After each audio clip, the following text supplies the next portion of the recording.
Hey, this is Coach Cliff with Northern Lights Swim Club, and this is your Swimcast, but it's actually a primer for a swim meet that's happening tomorrow, the Fall Equinox dual meet with Aurora Swim Team at Service Pool. Stay tuned.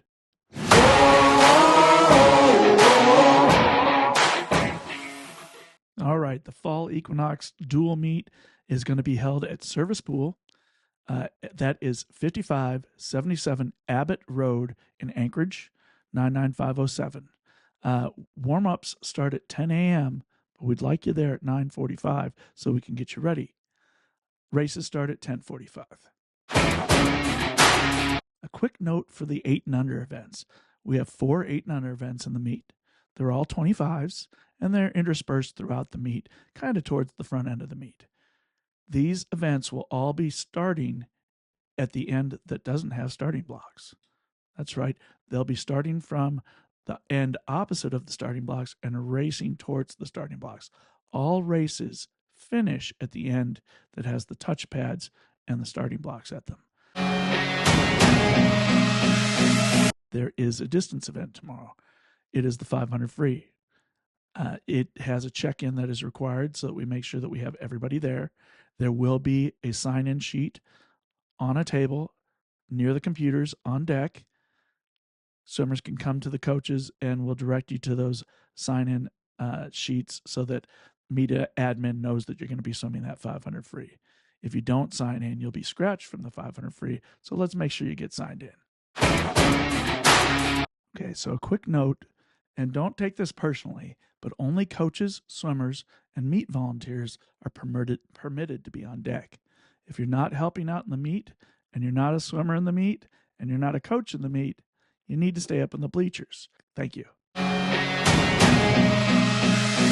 Earlier, I sent out an email, and in that email is an attachment, and it's the Sharpie report. Now, this is a pretty informational little report that you can have in your hands. In that report, it has every member of our team, the events that they're swimming, and the heat in the lane that they're swimming those events.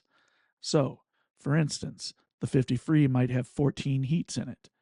Okay. And your child might be in heat 5, lane 3. Okay. If you take a look at that email that I send out, there's a little primer on how to kind of write that out in grid format on your athlete's arm. So check that out. It's a pretty tried and true method of helping your athlete make sure that they don't lose track of what's going on out there on deck. For those of you that are into your mobile devices and applications that are on them, there is a Meet Mobile app.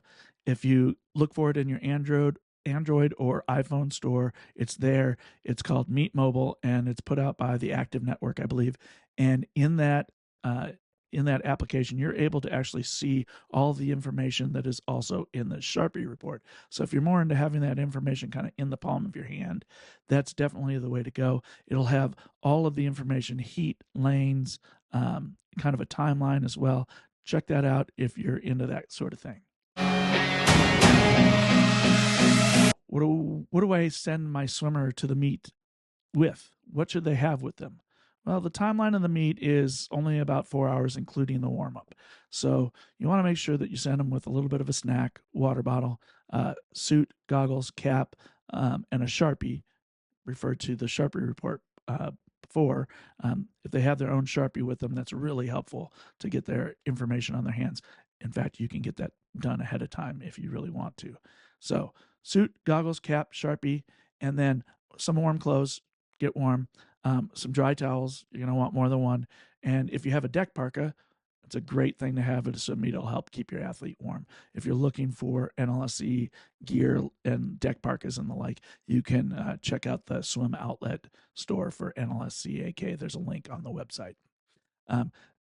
Deck shoes are nice. Some open-toed shoes like some sandals or flip-flops or Crocs or something like that are great. Make sure you have snacks, a water bottle, stuff like that. And then just make sure that you're paying attention to what's going on. So make sure you're bringing your awareness to the meet as well.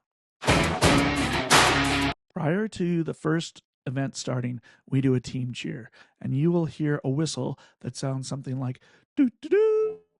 That'll be me. It'll be much louder and more shrill because it's actually a whistle. And then you'll hear people shouting, "Swim team assemble!" And then everybody will kind of congregate together. We're going to be at service pool. So at service pool, we congregate over by the diving boards near the deep end, and we'll do a little quick team cheer, get ourselves kind of excited and ready to go, and then we'll move on. Now, that's kind of the high of the meet, getting some racing in and doing the team cheer and having all that fun. But sometimes when swimmers are racing, they'll make little stroke infractions. That happens sometimes, and they might get a disqualification or a DQ. If this happens, it's not something to worry about. In fact, it's actually a common thing that we learn from. So if you do get a disqualification in an event, it's okay to be disappointed, but don't dwell on it. Look at it as a learning opportunity, and it might be a good chance to maybe go out for ice cream at Dairy Queen or something like that. Get yourself a DQ because of your DQ. So don't really sweat it. Don't really worry too much about it. And finally, if you have any swim team gear like t-shirts, hats, deck parkas, stuff like that, definitely wear them while you're at the meet. Make sure you have your swim team cap. All of that stuff is important. Let's make sure we're representing NLSC and that we're good sports about it. Okay, we want to win with style and lose with grace. Okay, so let's make sure that we're putting our best foot forward and making sure that we're the best sportsmen and sportswomen possible. Swimming is a very exciting sport, and it can get a little emotional sometimes. So let's make sure that we keep those emotions in check and be great role models for our swimmers and help promote that really good behavior and good teamwork and good atmosphere on the team. All right. So I will see you tomorrow at 9:45 at Service Pool. See you at the pool.